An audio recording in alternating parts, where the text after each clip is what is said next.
Hi friends, welcome to Yashu R K vlogs. ನಾವಿವತ್ತು ಸುಟ್ಟು ಬದನೆಕಾಯಿ ಬಜ್ಜಿ ಮಾಡೋದು ಯಾವ ಥರ ಅಥವಾ ಬದನೆಕಾಯಿ ಗೊಜ್ಜು ಮಾಡೋದು ಯಾವ ಥರ ಅಂತ ನೋಡೋಣ ಬನ್ನಿ. ಇದಕ್ಕೆ ಬೇಕಾಗಿರೋ ಇಂಗ್ರೀಡಿಯೆಂಟ್ಸ್.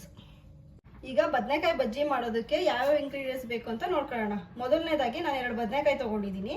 ಇದನ್ನು ಚೆನ್ನಾಗಿ ಸುಟ್ಬಿಟ್ಟು ತೊಳೆದು ಎತ್ತಿಟ್ಕೊಂಡಿದ್ದೀನಿ. ಮತ್ತು 4 ಹಸಿಮೆಣಸಿನ್ಕಾಯಿ ತೊಗೊಂಡಿದ್ದೀನಿ. ಇದನ್ನು ಡ್ರೈ ಫ್ರೈ ಮಾಡ್ಕೊಂಡಿದ್ದೀನಿ. ಒಂದು ಚಿಕ್ಕ ಬೆಳ್ಳುಳ್ಳಿ ತೊಗೊಂಡಿದ್ದೀನಿ ಮತ್ತು 2 ಟೊಮೆಟೊ, ಇದನ್ನು ಸುಟ್ಬಿಟ್ಟು ಚೆನ್ನಾಗಿ ತೊಳೆದು ಎತ್ತಿಟ್ಕೊಂಡಿದ್ದೀನಿ. ಒಂದು ಚಿಕ್ಕ ಗಾತ್ರದ ಈರುಳ್ಳಿ ತೊಗೊಂಡಿದ್ದೀನಿ, ಅದನ್ನು ಸಣ್ಣದಾಗಿ ಕಟ್ ಮಾಡ್ಕೊಂಡಿದ್ದೀನಿ. ಜೊತೆಗೆ ರುಚಿಗೆ ತಕ್ಕಷ್ಟು ಉಪ್ಪು ತೊಗೊಂಡಿದ್ದೀನಿ. ಈಗ ಬನ್ನಿ ಹೇಗೆ ಮಾಡೋದು ಅಂತ ನೋಡೋಣ. ನಾನು ಮೊದಲು ಬೆಳ್ಳುಳ್ಳಿನ ಸ್ಮ್ಯಾಶ್ ಮಾಡ್ಕೊತಾ ಇದ್ದೀನಿ. ಈಗ ಬೆಳ್ಳುಳ್ಳಿ ಸ್ಮ್ಯಾಶ್ ಆಗಿದೆ. ಅದ್ರ ಜೊತೆಗೆ ಈಗ ಹಸಿಮೆಣಸಿನ್ಕಾಯಿ ತೊಗೋತಿದ್ದೀನಿ. ಇದನ್ನು ಅದ್ರ ಜೊತೆಗೆ ಸ್ಮ್ಯಾಶ್ ಮಾಡ್ಕೋತೀನಿ.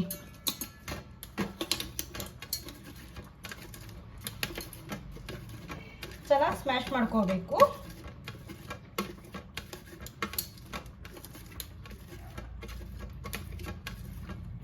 ನೋಡಿ, ಈಗ ಬೆಳ್ಳುಳ್ಳಿ ಮತ್ತೆ ಹಸಿಮೆಣಸಿನ್ಕಾಯಿ ಸ್ಮ್ಯಾಶ್ ಆಗಿದೆ. ಈಗ ಟೊಮೊಟೊ ತಗೋತಾ ಇದ್ದೀನಿ. ನಾನು ಆವಾಗಲೇ ಕ್ಲೀನ್ ಮಾಡಿ ಇಟ್ಕೊಂಡಿದ್ದೆ ಅಲ್ವಾ, ಆ ಟೊಮೊಟೊ ತಗೊಂಡು ಈಗ ಅದನ್ನು ಸ್ಮ್ಯಾಶ್ ಮಾಡ್ತಾ ಇದ್ದೀನಿ. ಇದ್ರ ಜೊತೆಗೆ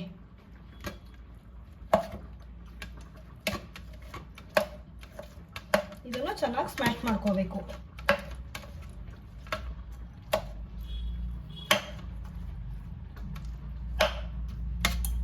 ಈಗ ಬೆಳ್ಳುಳ್ಳಿ, ಹಸಿಮೆಣಸಿನ್ಕಾಯಿ, ಟೊಮೊಟೊ ಸ್ಮ್ಯಾಶ್ ಆಯಿತು. ಕೊನೆಯದಾಗಿ ಬದನೆಕಾಯಿ ಹಾಕೋತಾ ಇದ್ದೀನಿ. ಬದನೆಕಾಯಿ ಆಲ್ರೆಡಿ ನಾವು ಹುಳು ಎಲ್ಲ ನೋಡಿ ಎತ್ತಿಟ್ಕೊಂಡಿದ್ದೆ ಅಲ್ವಾ, ಅದನ್ನು ಈಗ ಸ್ಮ್ಯಾಶ್ ಮಾಡ್ತಾ ಇದ್ದೀನಿ. ಈ ಥರ ಕಲಿಸ್ಬೇಕು ಕೈಯಲ್ಲಿ. ಈಗ ನಾನು ಎಲ್ಲದನ್ನು ತೊಗೊಂಡಿರೋ ಇಂಗ್ರೀಡಿಯೆಂಟ್ಸ್ ಎಲ್ಲ ಸ್ಮ್ಯಾಶ್ ಮಾಡಿದ್ದೀನಿ. ಫೈನಲ್ ಆಗಿ ರುಚಿಗೆ ಎಷ್ಟು ಉಪ್ಪು ಬೇಕೋ ಅಷ್ಟು ಹಾಕ್ತಾ ಇದ್ದೀನಿ. ರುಚಿಗೆ ತಕ್ಕಷ್ಟು ಉಪ್ಪು ಆ್ಯಡ್ ಮಾಡ್ತಾ ಇದ್ದೀನಿ. ನಾನು ಸ್ವಲ್ಪ ಮಾಡಿರೋದ್ರಿಂದ ಸ್ವಲ್ಪನೇ ಹಾಕ್ತಾ ಇದ್ದೀನಿ ಉಪ್ಪು.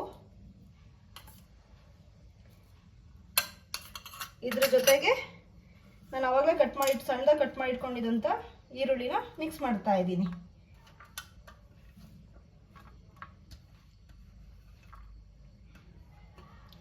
ಇದೆಲ್ಲ ಒಂದ್ಸರಿ ಚೆನ್ನಾಗಿ ಮಿಕ್ಸ್ ಕೊಡ್ತೀನಿ.